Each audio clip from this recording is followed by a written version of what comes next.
தெரிஞ்சு ஒரு 70-80 வருஷத்துக்கு மேல அந்த அம்பாள் இருந்து பக்தர்களுக்கு நல்லாசி பண்ணிட்டு இருக்காங்க.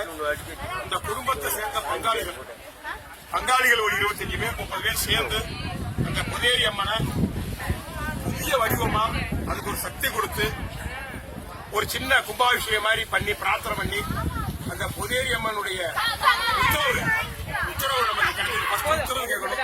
எந்த ஒரு காரியமா இருந்தாலும் அம்பாளுடைய உத்தரவு இருந்தால்தான் காரியத்தை நடக்க முடியும். அந்த அம்பாள் நமக்கு ஒரு அருமையான உத்தரவு கொடுத்து எடுத்து பண்ணு அப்படின்னு உத்தரவு கொடுத்தார். உத்தரவு கொடுக்கும் போதே எந்த விதமான இடையூறும் இல்லாமல் அந்த இடத்துல உட்கார வைக்கணும் அப்படிங்கிறது தான் பொதுமக்களுடைய பிரார்த்தனை. மக்களுடைய பிரார்த்தனை இன்னைக்கு கனவு நனவாயிருக்கு. அந்த பொதேரி அம்மன் மீண்டும் புதுப்பொலிவுடன் ஜீர்ணோதாரண கும்பாபிஷேகம், நூதனம் கிடையாது, ஜீர்ணோதாரண கும்பாபிஷேகம் நேற்று முதல் காலமாக காலையில் அருமையா கணபதி ஹோமம் 9-10 கணபதி ஹோமம் பண்ணோம். அதுக்கப்புறம் சாயங்காலம் 5 மணிக்கு வெற்றிகரணம், அங்குராப்பணம், கும்பாலங்காரம், வாஸ்து ஹோமங்கள் நடைபெற்று முதல் கால வேலை நடைபெற்று மிகச் சிறப்பான சிவாபேட்டை காளியம்மன் கோயில் சிவகுமார் அவருடைய பையன் சதா சாமிநாத பொருட்களுடைய 1008 லலிதா சகசரநாம அர்ச்சனை கலசத்துல பண்ணி இன்றைக்கு காலையில் 2ஆம் கால யாக பூஜைகள் நடைபெற்று அதே 1008 லலிதா சகசரநாம அர்ச்சனைகள் ஹோமத்துல பண்ணி சரியா 9:05க்கு மேல கலசங்கள் புறப்பட்டு அந்த பொதேரி அம்மனுக்கும் சப்தமாரிக்கும் கற்பனசாமிக்கும் மகா அபிஷேகங்கள் பால், தயிர், இளநீர், மஞ்சத்தோடு திருமணங்கள் போன்ற அனைத்து விதமான அபிஷேகங்கள் நடைபெற்று கோபூஜை, எந்த ஒரு விஷயமா இருந்தாலும் கோபூஜை பண்ணணும். நம்மளுடைய பாவத்தை தொலைக்கக்கூடியதுன்னா பசு கோமாதா பூஜை பண்ணிட்டா நம்மளுடைய பாவங்கள் குறையும். ஒரு அமாவாசை அன்னைக்கு அகத்திக்கீரை வாங்கி கொடுக்கணும், மட்டன் சாப்பிடக்கூடாது, வெங்காயம் சேர்க்கக்கூடாது. ஒவ்வொரு அமாவாசைக்கும் அகத்திக்கீரை வாங்கி கொடுக்கலாம். பசுமாடு சிவனுடைய அம்சம். அதுக்குதான் பிரதோஷ காலத்துல நந்திக்கு பூஜை பண்ண சொல்லி அந்த சிவபெருமானே அனுகிரகம் பண்ணதுதான் பிரதோஷம்ங்கிற வழிபாடு. பிரதோஷத்துல பாத்தீங்கன்னா சிவனை விட நந்தி பகவானுக்கு தான் முக்கியத்துவம் கொடுப்பாங்க. எந்த ஒரு விசேஷமா இருந்தாலும் கோ பூஜை உண்டு, பசுமாடு பூஜை உண்டு. அப்படிப்பட்ட கோ பூஜை இன்னும் ஒரு 10 நிமிஷம் நடக்க போகுது. 10:30 மணிக்கு அன்னதானம் அவங்க சக்திக்கு பண்றாங்க. குறைகள் இல்லாமல் சந்தோஷமா அந்த பொதினேரி அம்மனுடைய ஆசீர்வாதத்தோட எல்லா மக்களும் சேவமா இருக்கணும். அம்பாள் நல்லா குளிர்ச்சியா உட்கார்ந்துருக்கா, அதை தொந்தரவு பண்ணக்கூடாது. 12வது நாள் 24ஆம் நாள் இந்த கமிட்டிக்காரங்க என்ன பண்றாங்களோ அதே பண்ணுங்க. அந்த அம்பாள் எல்லாரும் அனுகிரகம் இருக்கணும்.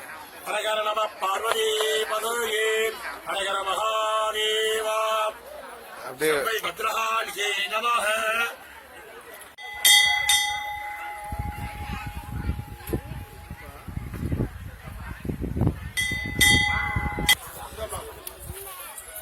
வேண்டுதல் எதா இருந்தாலும் குழந்தை பாக்கியம், கல்யாணம், யோகங்கள், வேலை வாய்ப்பு, இது மாதிரி கோபூஜை பண்றது ரொம்ப விசேஷமான ஒண்ணு.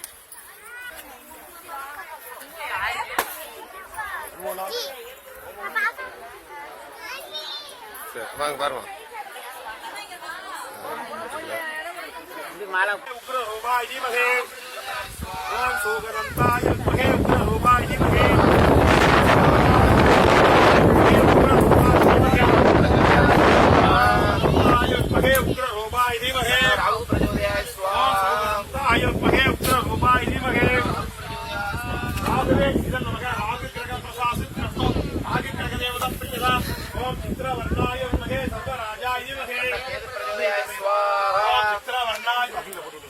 ओम चित्रवर्णाय विद्महे सर्वराजाय धीमहि प्रचोदयाय स्वाहा. ओम आशो वनाजय नमः सुतमानदाय नमः विद्युतमन्तदाय नमः बुद्धाय नमः ज्ञानमुद्राय ज्ञानगम्याय ज्ञानज्ञे स्वरूपिण्ये नमः योनिमुद्राय नमः जगदेशे नमः ज्ञानमाम्बाय नमः त्रिकोणकाय नमः.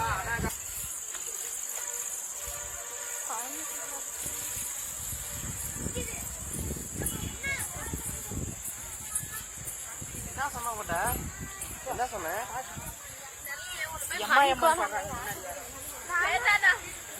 யார் ஒரு கொடுத்தாலும் வாங்கிட்டு வாங்க.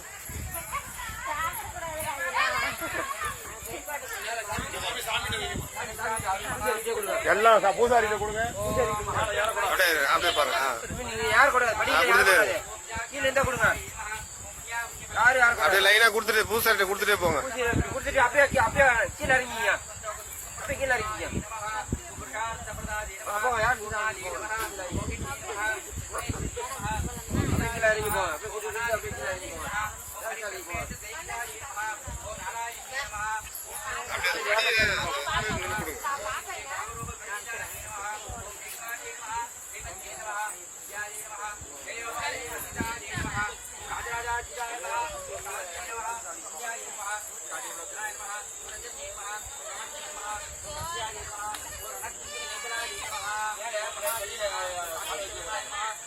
रूपाय नमः ओम रतिप्रियाय नमः ओम रक्षाकरे नमः राजविष्णे नमः कामाय नमः ओम कमलम्बटाय नमः ओम काम्याय नमः कामकलारूपाय नमः ओम कदम्बकुसुमधराय नमः कल्याणी नमः இங்க பாரு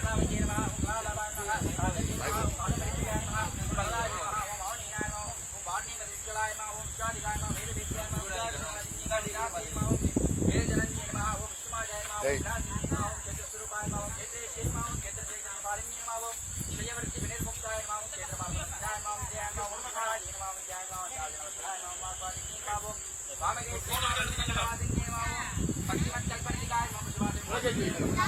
स्वरूपाय बालाजी देवदं विद्यायामे नमस्ते